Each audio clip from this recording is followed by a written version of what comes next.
नमस्कार, good morning और मैं हूं आपके साथ मनीषा पाटीदार। बुलेटिन की शुरुआत करेंगे मध्य प्रदेश की खबरों के साथ। मध्य प्रदेश में पिछले एक महीने से विधानसभा वार हो रहे बीजेपी के कार्यकर्ता सम्मेलनों ने तस्वीर बदल कर रख दी है। बड़े नेताओं की मौजूदगी ने कार्यकर्ताओं का मनोबल बढ़ाया है। जब से चुनावी प्रबंधन की कमान जो है नरेंद्र सिंह तोमर ने संभाली है, तभी से बीजेपी के प्रदेश अध्यक्ष वी.डी. शर्मा और तोमर की जोड़ी ने माहौल बदल दिया है। प्रदेश के अलग अलग विधानसभा क्षेत्र में हो रहे भारतीय जनता पार्टी के इन कार्यकर्ता सम्मेलनों में मौजूद कार्यकर्ताओं का जमावड़ा बता रहा है कि बीजेपी ने 2023 के रण में अपनी वापसी कर ली है।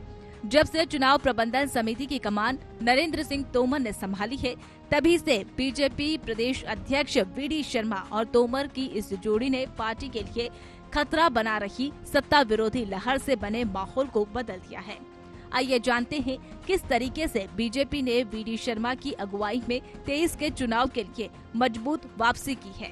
मई 2023 तक भारतीय जनता पार्टी के लिए आगामी विधानसभा चुनाव के मद्देनजर तस्वीर बेहतर नजर नहीं आ रही थी।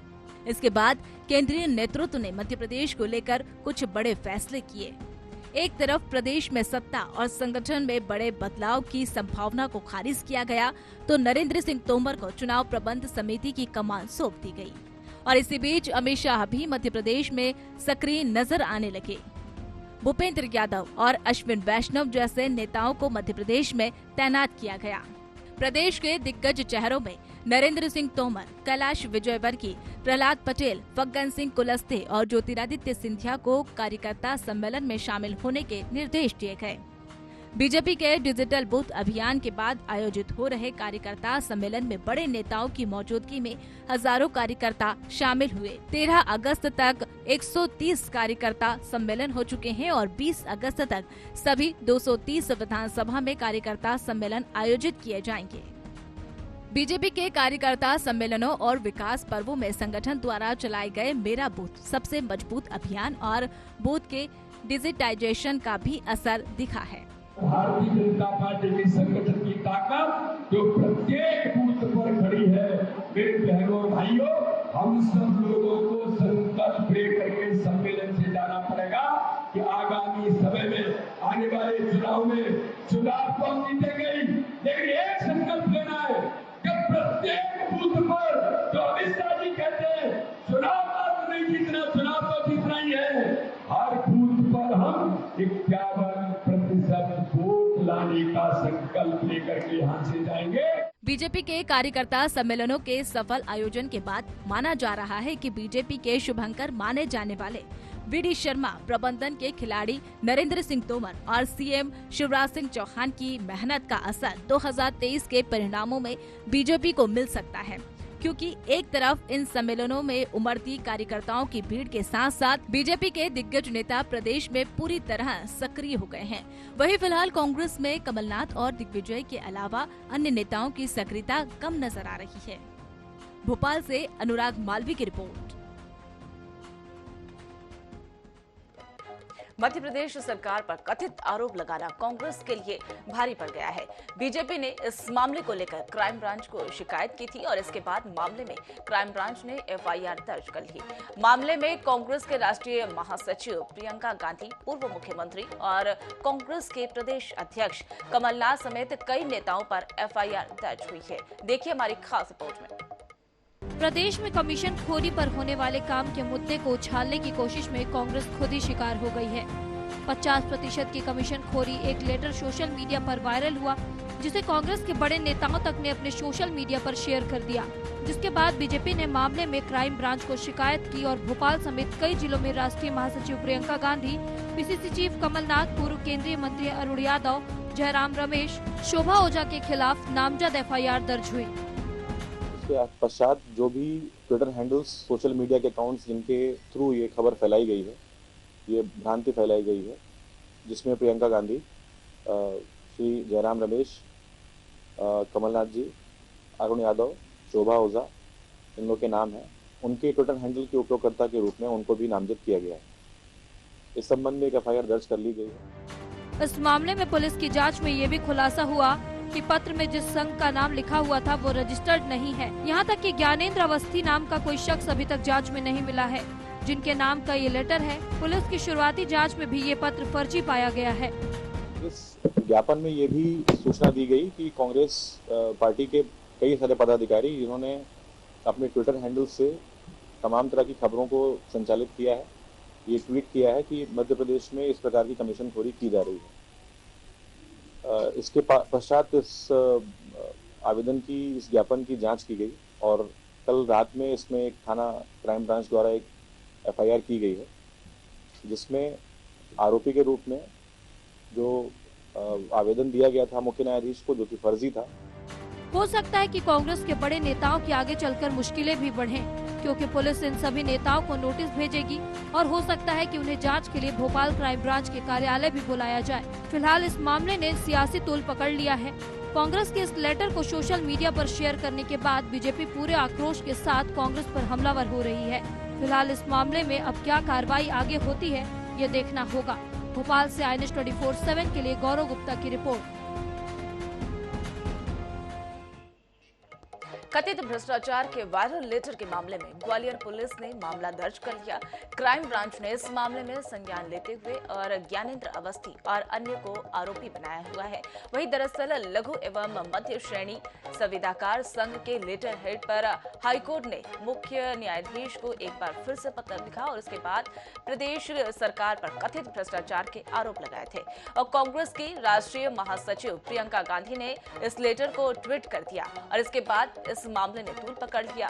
बीजेपी नेताओं ने इसे सरकार की छवि खराब करने की कवायद करार देकर पुलिस में शिकायत दर्ज करवाई और इसके आधार पर प्राथमिकी दर्ज कर ली है और इसके बाद मामला लगातार तूल पकड़ता हुआ नजर आ रहा है।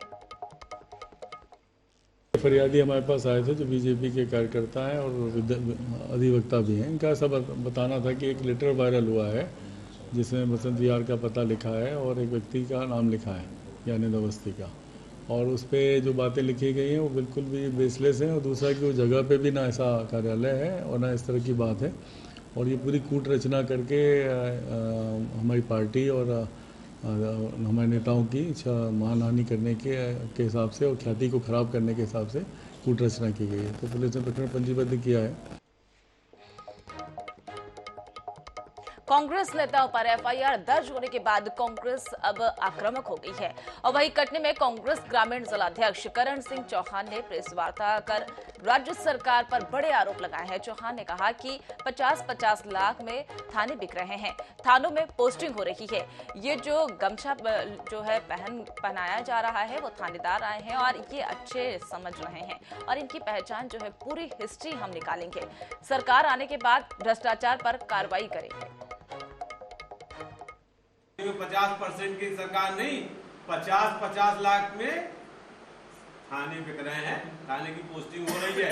और ये जो गमछा पहन के थानेदार लोग आए हैं ना, ये अच्छे से समझ लें। हम इनकी पूरी हिस्ट्री निकालेंगे कि जब ज्वाइनिंग हुई थी तब कितना पैसा दर्ज बताया था आपने और इस 40 साल में 20 साल में कितना कमाया है ना। इसलिए न्याय करें और गलत कार्रवाई करेंगे तो इनको छोड़ेंगे नहीं। और सरकार तो आ रही है, कोई द्वेष भावना से नहीं, लेकिन कार्रवाई आप करना जानते हो तो आपके भ्रष्टाचार के खिलाफ कार्रवाई हम सरकार में आएगी तो कराएंगे। ग्वालियर में केंद्रीय मंत्री नरेंद्र सिंह तोमर ने कांग्रेस पर जमकर निशाना साधा। वायरल लेटर मामले को लेकर उन्होंने आरोप लगाया कि कांग्रेस डर्टी पॉलिटिक्स पर उतर आई है। कांग्रेस ने नकली पत्र के सहारे प्रदेश सरकार को बदनाम करने के लिए कोशिश की है, लेकिन वो नाकाम हो गई है। उन्होंने मणिपुर हिंसा पर विपक्ष के आरोपों पर पलटवार किया। तोमर ने कहा, सदन में केंद्रीय गृह मंत्री अमित शाह और प्रधानमंत्री नरेंद्र मोदी ने मणिपुर का सच सामने रखा है। मणिपुर के हालात जो है जल्द ही सामान्य हो जाएंगे। सारा देश इस बात का साक्षी है कि विगत दिनों गृह मंत्री अमित शाह जी ने और प्रधानमंत्री नरेंद्र मोदी जी ने मणिपुर के बारे में दूध का दूध पानी का पानी हाउस में करके दिखाया। सारे देश ने इस बात को देखा है और मणिपुर में शांति बहाल हो रही है। केंद्र सरकार पूरी तरह गंभीर है और केंद्र सरकार ने वहाँ जो प्रभावित नागरिक हैं उनके लिए भी साधन भेजे हैं और फोर्स की ज़रूरत है तो 36,000 फोर्स अतिरिक्त भेजा हुआ है और मैं समझता हूं कि जल्दी ही मणिपुर सामान्य। मध्य प्रदेश में विधानसभा चुनाव से पहले दल बदल की सियासत अब शुरू होने लगी है। भोपाल स्थित प्रदेश बीजेपी कार्यालय में 2 रिटायर्ड आईएएस अफसर, 1 रिटायर्ड जज और 2 पूर्व एमएलए प्रत्याशी समेत 1200 से ज्यादा कार्यकर्ता बीजेपी में शामिल हो गए हैं। और इसी बीच बीजेपी कार्यालय में प्रदेश अध्यक्ष वीडी शर्मा और मुख्यमंत्री शिवराज सिंह चौहान ने सभी को पार्टी की सदस्यता दिलाई। रिटायर्ड आईएएस कविंद्र कियावत और रघुवीर श्रीवास्तव खंडवा के पंधाना के कांग्रेस के टिकट पर चुनाव लड़ चुकी है और यहां पर छाया मोरे जबलपुर सीहोर की कांग्रेस प्रत्याशी रही है और खिलाड़ी सिंह आर्मो और आकांक्षा बघेल ने बीजेपी की सदस्यता ली। मध्य प्रदेश के नवस्थापित जिले मऊगंज में एसपी की नियुक्ति कर दी गई है और वहीं वीरेंद्र जैन को मऊगंज का पुलिस अधीक्षक बनाया गया। जैन इससे पहले सेनानी 8वीं वाहिनी छिंदवाड़ा में पदस्थ थे और वहीं पर मऊगंज के पहले पुलिस अधीक्षक के रूप में पदभार ग्रहण करेंगे और इसी के बाद गृह मंत्रालय में इसका आदेश भी उनके द्वारा जारी कर दिया गया। मध्य प्रदेश सरकार ने रीवा जिले की 3 तहसीलों को अलग कर बनाए गए नए जिले मऊगंज में कलेक्टर की ज्वाइनिंग से पहले आदेश बदल दिया।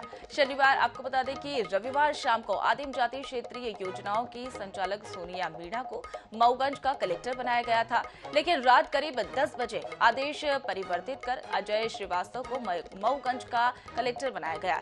अजय श्रीवास्तव वर्तमान में आदिवासी विकास विभाग के अपर आयुक्त अनुसूचित जनजाति वित्त एवं विकास निगम में प्रबंधन संचालक है और वही जबकि 8वीं बटालियन छिंदवाड़ा में तैनात कांस्टेबल वीरेंद्र कुमार जैन को एसपी बनाया गया। 15 अगस्त को विधानसभा अध्यक्ष गिरीश गौतम नए जिले मऊगंज में ध्वजारोहण करेंगे। दतिया में हिंदू राष्ट्र को लेकर कथावाचक पंडित प्रदीप मिश्रा ने बड़ा बयान दिया। उन्होंने कहा कि भारत में राम राज्य स्थापित किया जाएगा। पंडित मिश्रा ने कहा कि हमारी सभ्यता, संस्कृति और धरोहर से लिहाज से हमारा देश जो है सबसे पहले हिंदू राष्ट्र है। उन्होंने गुरुकुल शिक्षा पद्धति का हवाला दिया गया और इसके बाद भरोसा भी जताया कि धीरे धीरे सनातन धर्म जागृत होगा। यहाँ की एजुकेशन, ये पूर्व की जो गुरुकुल पद्धति थी, ये हमारे सनातन धर्म के अंतर्गत हमारे हिंदू राष्ट्र का ही गौरव है। धीरे धीरे जब समय आता रहा और उस समय में हमारे गुरुकुलों को, हमारे वेद शास्त्रों को, हमारी पुराणों को दबाया गया, छुपाया गया, जलाया गया। पंडित मिश्रा का तो कुछ नहीं है, पर मेरे देवादिदेव महादेव की कृपा है, क्योंकि वो कंकर शंकर में समाया हुआ है। पंडोखर धाम के पीठाधीश्वर गुरु शरण महाराज रविवार को दतिया पहुंचे और वहां पर शिव महापुराण कथा और पार्थिव शिवलिंग निर्माण आयोजन में शामिल हुए और इस दौरान गृह मंत्री डॉक्टर नरोत्तम मिश्रा ने गुरु शरण महाराज और वहां पर धाम में संत राम रतन दास महाराज, धामेश्वर सरकार के पीठाधीश्वर अनिरुद्धवन महाराज और रतनगढ़ माता मंदिर के पुजारी राजेश कटारे का पुष्पमाला पहनाकर उनका स्वागत किया गया। कुनो नेशनल पार्क से लापता मादा चीता निर्वा का लोकेशन अब आखिरकार मिल गया है और वही निर्वा कुनो नेशनल पार्क में ही मौजूद थी और निर्वा 21 जुलाई से लापता थी और उसकी तलाश में 100 से ज्यादा टीमें लगी हुई थी। सर्च ऑपरेशन के दौरान लोकेशन को उसे ट्रैक कर लिया गया। दरअसल गले में वहां पर इन्फेक्शन की वजह से कॉलर आईडी जो है वो हटा दी गई थी और इसमें उसकी लोकेशन को ट्रेस करने में बेहद मुश्किल का सामना करना पड़ा। गुना में व्यापारी से करोड़ों की ठगी करने वाले आरोपी जो है व्यापारी गिरफ्तार कर लिए गए हैं। तो आपको बता दें, आरोपी व्यापारी जो है उन्हें गिरफ्तार कर लिया है। पुलिस ने दोनों भाइयों को इंदौर से गिरफ्तार किया गया। आरोपियों पर 21 लाख का इनाम भी घोषित किया गया था। एसपी राकेश कुमार ने गिरफ्तारी की भी उनके द्वारा पुष्टि की गई। कुंभराज मंडी जीबी अग्रवाल नाम से ये फर्म चला रहे थे। दोनों को इंदौर से गुना लाया गया है।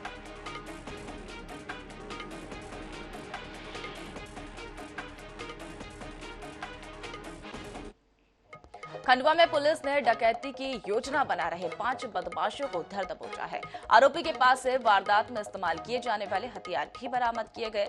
दरअसल पुलिस को मुखबिर की सूचना मिली थी कि रेलवे माल गोदाम के पास कुछ बदमाश मौजूद है और किसी बड़ी वारदात को अंजाम देने की योजना बना रहे हैं। ऐसे में पुलिस ने उन्हें घेराबंदी कर पकड़ लिया। पूछताछ में खुलासा हुआ कि आरोपी महाराष्ट्र के रहने वाले हैं और ओमकारेश्वर पहुंचने वाले श्रद्धालुओं को अपना निशाना बनाते हैं। आरोपी वारदात को अंजाम देकर वापस महाराष्ट्र चले जाते थे। सुबह द्वारा रात में सूचना मिलेगी कि वहाँ पर 5 लोग हैं और खंडवा अपने सिटी में कहीं न कहीं ये डकैती डालने की योजना बना रहे हैं तथा हथियारों से लैस होकर के वो लोग वहाँ पर छुपे हुए हैं। उनको घेराबंदी करके पुलिस टीम द्वारा बड़ी मशक्कत के साथ उनको पकड़ा तथा उनसे फिर पूछताछ की गई तो यही निकल करके आया कि वो खंडवा सिटी में कल रात्रि में कहीं न कहीं डकैती की योजना बना रहे थे और उनकी वो इस योजना में सफल होते उससे पहले ही सही समय पर मुखबिर सूचना प्राप्त होने से पुलिस द्वारा उन्हें पकड़ लिया गया। अब अगली और बड़ी खबर हम आपको बता रहे हैं नागदा से सामने आज की बड़ी जानकारी हम आपको बता रहे हैं गोल्डन केमिकल डिपो है गैस रिसाव और वही एसिड टैंकर से हुआ ये गैस रिसाव। सूचना के बाद मौके पर नहीं पहुंचे अधिकारी की बड़ी जानकारी हम आपको बता रहे हैं। सूचना मिलने के बाद भी कोई भी आला अधिकारी मौके पर नहीं पहुंचा है। गोल्डन केमिकल डिपो से गैस रिसाव होने लगा ये बड़ी जानकारी हम आपको बता रहे हैं। एसिड टैंकर से गैस रिसाव हो रहा है और सूचना मिलने के बाद भी कोई भी आला अधिकारी जिम्मेदार जो अधिकारी है वो मौके पर नहीं पहुंचा है। ये बड़ी जानकारी हम आपको बता रहे हैं और इससे कोई भी बड़ा हादसा होने की संभावना है लेकिन आला अधिकारी जो है आंख मूंदे बैठा है। ये बड़ी जानकारी हम आपको बता रहे हैं। सूचना मिलने के बाद कोई भी अधिकारी जो है मौके पर नहीं पहुंचा है। ऐसे टैंकर से गैस रिसाव हो रहा है और इसके बाद ये जो सूचना है वो अधिकारी को दी गई। आला अधिकारियों को सूचना मिलने के बाद कोई भी मौके पर नहीं पहुंचा। ये बड़ी जानकारी हम आपको बता रहे हैं। गोल्डन केमिकल डिपो में गैस रिसाव हो रहा है और इसके बाद एसिड टैंकर से ये गैस रिसाव हो रहा है और इसके बाद सूचना मिलने के बाद कोई भी अधिकारी जो है मौके पर नहीं पहुंचा है और इससे कोई भी जो है जनहानि हो सकती है, बड़ा हादसा हो सकता है लेकिन अभी भी अधिकारी जो है मौके पर नहीं पहुंच पा रहे हैं। ये बड़ी जानकारी हम आपको बता रहे हैं। गोल्डन केमिकल डिपो से गैस रिसाव हो रहा है, वहां पर ऐसे टैंकर से ये गैस रिसाव हो रहा है और इसके बाद जो अधिकारियों को सूचना दी गई, सूचना मिलने के बाद भी कोई भी आला अधिकारी जिम्मेदार मौके पर नहीं पहुंच रहा है। ये बड़ी जानकारी हम आपको बता रहे हैं।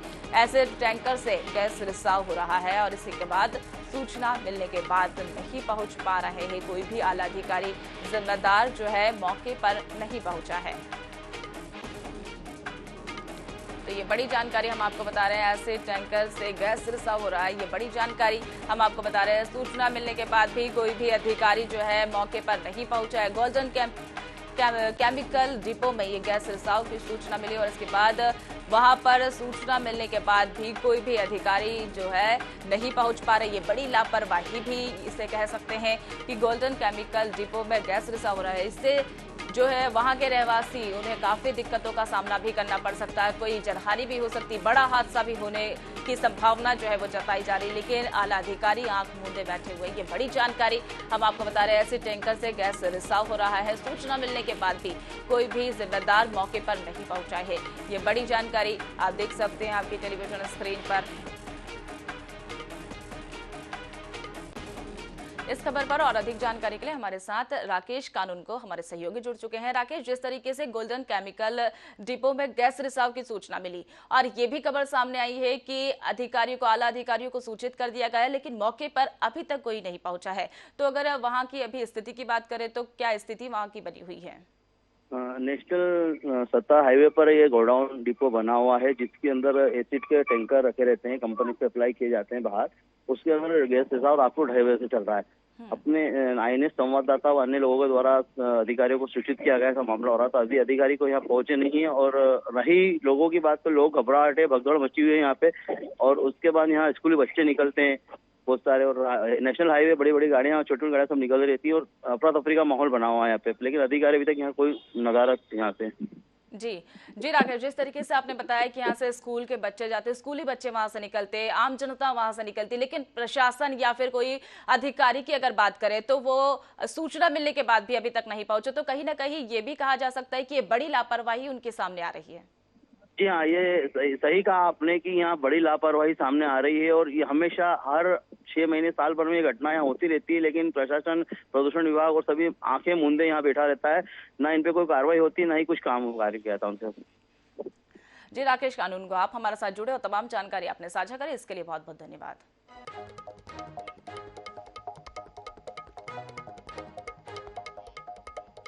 तो खबरों का सिलसिला यूं ही जारी रहेगा, लेकिन रुक रहे एक छोटे से ब्रेक के लिए। ब्रेक के बाद फौरन हाजिर होते हैं।